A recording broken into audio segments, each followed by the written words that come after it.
Whoa, it's the motherfucking naturally himself. Dflowers, man, as y'all know, I'm rocking with us so hard. Yeah.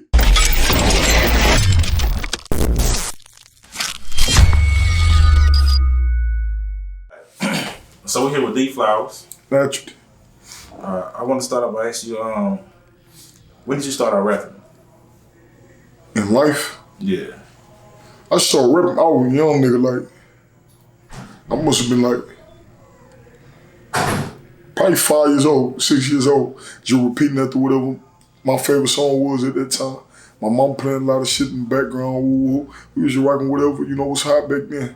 And when I first started like mimicking, like my little favorite artists at that time and just trying my little shit, my little rhythms, you know. So what was the first song you ever put on wax? First song I ever recorded in history was a song called Talking Shit. As y'all know, that motherfucker out on YouTube. That was the first song I ever recorded. I went to jail and my partner and them dropped that motherfucker. So that was like my first record to ever come out, and also the first record that I ever, it was a feature for to come out, and it was my first record I ever recorded. Yeah. So how was the reception for that when it Man, the streets went crazy. I'm talking about niggas was in the, bro, I'm talking, you don't even know, I'm in the celly, niggas coming in that bitch like, bitch, you going crazy in the hood on my mama, bitch, you gotta come on, I'm in jail while the record going dummy. I probably got like, when the record dropped, I probably had like 3 more months or something like that. Nigga came in the celly, my blood, matter of fact, something like my family member, Lonnie Bang, y'all know my right hand, he come in, motherfucker, hey, that bitch going crazy in the hood, boy. You better get your ass home and come on for real, bitch. We got fans tweaking right now, like, it was love, you know, so that was going dumb. When was that? I was like, don't quote me, but that shit should have been like 20 motherfuckers, 17, 18. Okay. You know? So what was your life like before rap? Like before I ever started rapping, I'd say best way to describe my life.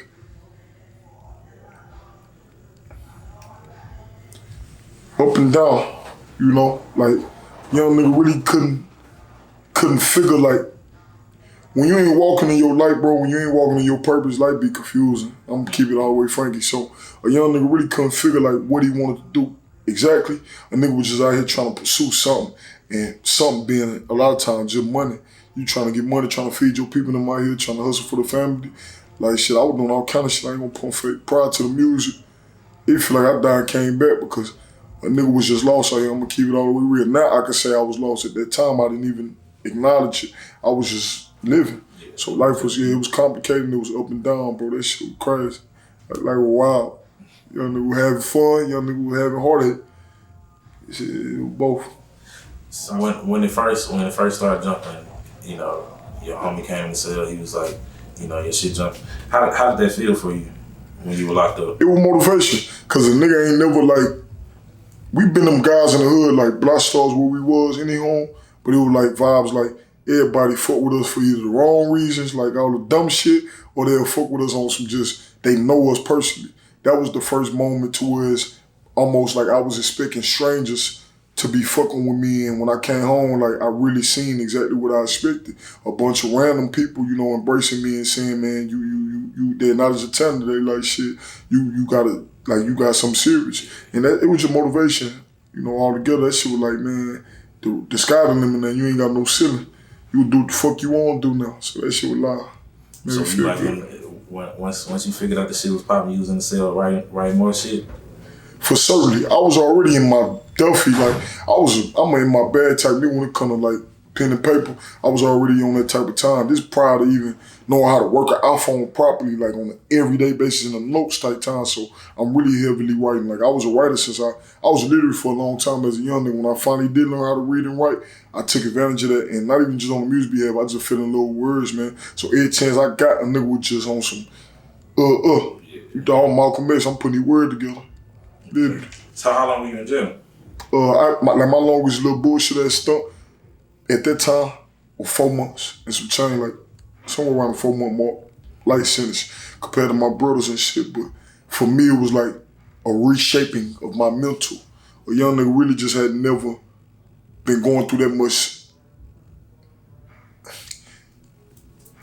neediness, you know, like you damn near need a motherfucker to show you love when you behind the wall, cause it's like everything count. When you ain't got nothing, you'll see who all, who really there for you and who all gangster, who all fake, who all loving, who all fake love. You know what I'm saying? Like, I ain't really had no shorty to just count on, and I ain't had too many homies I just wanted to call on. It was a vibe like, man, you really in this shit one deep. You go to jail, boy, you going to jail by yourself. You go through anything this severe is going to be by yourself. The only step beyond that is you know what. So it was the closest to the bottom I've been. Even though it was a couple months, it was close to the bottom I ever been because a nigga knew he was going to come home and get back on his feet. I was grateful that my cases wasn't as severe as a lot of my right-hand men and like my brothers, of course, but it was like I had open cases that could have been severe. It's just the ones that stuck was the ones that I could be, phew, you know what I'm saying? Like, fuck it, like a nigga ain't, I could handle this. Okay. It was a responsibility, all of that, like, I had to wake up, you know. Okay. So, describe to me your relationship with Maxo Kream. Shit, cool homie, I know the nigga, you know what I'm saying? Like, how'd y'all link up?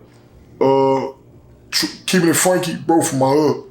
So, you know, like, the hood small, y'all know you from the hood. Anywhere in America, everybody know everybody when you coming from the same corner. So it was like shit. The homie reached out to me on some block to block shit. He respected how me and my team of niggas at that time was moving. They like almost 10 years older than us. So when bro reached out, it was really just on the, man, I respect how y'all young bulls moving. Like, shit, I'm fucking with you, first and foremost. And I would like appreciate them. And shit, he invited me to where they be thugging. We already in cahoots, like I said, because we all from the same hood. I fuck with a lot of older niggas that was around him at the time. So when I got in that mix, it was like, you know, we one of the like. We come from the same, you know, come from that. So what hood is that for? I wish elitist, the more SWAT. You don't know no better Google that, man. Bitch and that to be exact, man. You know what I'm saying? 9700, 10 block, you know what I'm saying? All them cones, man. I'm from Bitch and that. And that's southwest side of Houston if you're not familiar with the city. Gangland, you know, just a summary of it all together. Everybody running rampant. It's a lot of Section 8 shit going on. So you got young niggas bumping heads. You got young niggas having fun. You got young shorties just doing anything for attention. It's like one big ass house party in my hood. Like every other day. Oh, gang. You know how a nigga get his ass jumped in a house party?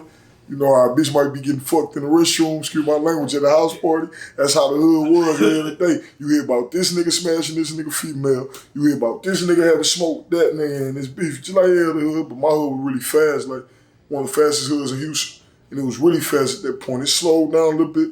Every now and then it's pick up, but everybody trying to do something for the better right now. So we started doing music, man. I ain't gonna stand like all the younger cats in my hood, not just crediting myself, man, just crediting our movement. All the younger dudes in my hood, my age and under, and a little over as well, are rapping and trying to pursue some type of money now. It wasn't always like that though. We ain't known for getting money in our city. Like, we known for that. I'm gonna come to you later. Yeah, we known for that.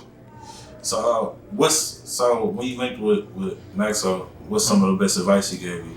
I really ain't never get too much advice from the homie. Like, it wasn't. We linked on other terms. So to say the least, it was like hood shit, regular old hood shit. Like, you wouldn't even believe like all the activity that was going on at that time where I was from, where I'm from, and where I was thugging every other day. At that time, I ain't know nothing but being on the block, in and out, in and out, in and out. I got away every now and then. Unfortunately, a lot of my brothers ain't get that chance, but a nigga like bro was already out, like 1 foot out, 1 foot in. So more so we got around each other, it was like same old everyday, the homie shit. So much shit. The most the homie did was lead by example. I say, like, he pursued what he was pursuing, and it kind of gave a lot of young niggas motivation where we was at, you know, do the same thing. Cause it's like we ain't had no rappers coming from where we come from, even in that light. Bro did capitalize on the opportunity he had, which was to become an artist and become somebody that's making money off music. I don't know nobody who made money off music before me, bro, ever. So I imagine if it was like that for me, who knew bro personally, imagine niggas who didn't even know bro, they just looking at it from a distance. Like, bro, everybody got some motivation from Maxo, from A-Leaf if you doing music now. You have to, you know. So what inspired you in making the song Cold Showers? You fuck with that? Before I say anything, you already moved with Cold Shower. My boy, I ain't gonna lie, I just had to get that motivation right quick. Like, it was so much on my mind and on my chest with the topic. You know, how many people could relate to this? I wasn't just thinking about everybody that could relate at the time of writing it, it was just a record like, man, I got something on my chest. I just literally hopped out of cold ass shower like, nigga, that shit real. I got something to talk about. Like, and a nigga got something to say at all times. You know, the song ain't just about, the whole song ain't about taking a cold shower and me saying, I'm tired of this, I'm tired of that. But the hook is, you know, about me saying I'm tired of taking cold showers. And if you come from the lifestyle we come from, you know, that's like the peak of being, well, that's like one of the things that come with being at the bottom. You know how that goes. So nigga, that cold shower hit hard. So, you know, going off of that and then actually having a couple things going on in life, man, I just had to speak on it. It was like something on my heart and my head, man, to get the people. That's what it was more like, yeah. I wouldn't take cold showers. I was taking cold baths. Oh, God, that shit real when you gotta warm up the water, bro. Tell me about it. Thank God we ain't going through that no mas. You hear me? Yeah. So, you do a lot of music with upcoming talent in Houston, like D-Baby, Guapo. Shut up. A lot of the members of the TSF. Sure. You were alluding to it earlier about, you know, everybody from the hood doing music. Mm-hmm. And is it a big onus for you to make sure that everybody is like coming together when it comes to like artists collaborating and stuff like that? A big what? Is it a big thing for you to just you know? What's that word you used though? I won't know. The first word you had to use. I don't even remember anymore. They were one of them big motherfuckers. I'm like, cause I articulate. I love that. You know what I'm saying? Like I said, I love words, but nah, it was big for a young nigga to just be pure as possible. Coming in the rap, I ain't approach it from I'm finna be a rapper perspective or goal. It was more so like, man, keep it real with who keep it real with you. Yeah. I'm gonna be a raw person before anything. And fortunately for me, I got away with words and people taking a liking to it. And you know, I love making music. It's a passion. You know, it's a relief for me. Also, it's like, you know, therapeutic. So when I'm talking my stories and people gravitating towards it, I'm like, shit, why would I not rock with the people that's rocking with me? And a lot of these guys I met through the music that you named, and a couple of them I met other than music. So if you know I met you other than music, I'm definitely gonna come with you because I'm doing music. And if you talented, I'm definitely gonna broadcast your talent as well as mine. Like, we on some whole other shit, we locked in. And then if I met you through music and you embracing me and you actually have talent and you actually have, you know, goal or drive, anything I took a liking or respect to, I'm gonna for sure embrace you like I would, you know, expect you to embrace me. Like these guys showed me they embrace me, they fuck with me. So, you know how it is, it's just a weird thing to do to fuck with the people that fuck with you. So you feel like collaborating with other artists, especially the ones that really just fuck with you, can help bring the city together? Yeah, fucking right. It ain't no strength in division, my guy. So as we collaborate, even if we unconsciously just vibing with each other, like subconsciously, vibing with each other, how we vibe. Like you might like somebody energy or like somebody vocals on the record and be like, man, fucking right, I need this voice for this song. I might need this vibe for this song. I know bro bring that to the table. While you dealing with them, that's promoting people not having egos and holding their nuts on each other as well. But just in real life, that's just you not lying to yourself. If you know somebody hot, fuck with them like they hot. Treat them like they hot.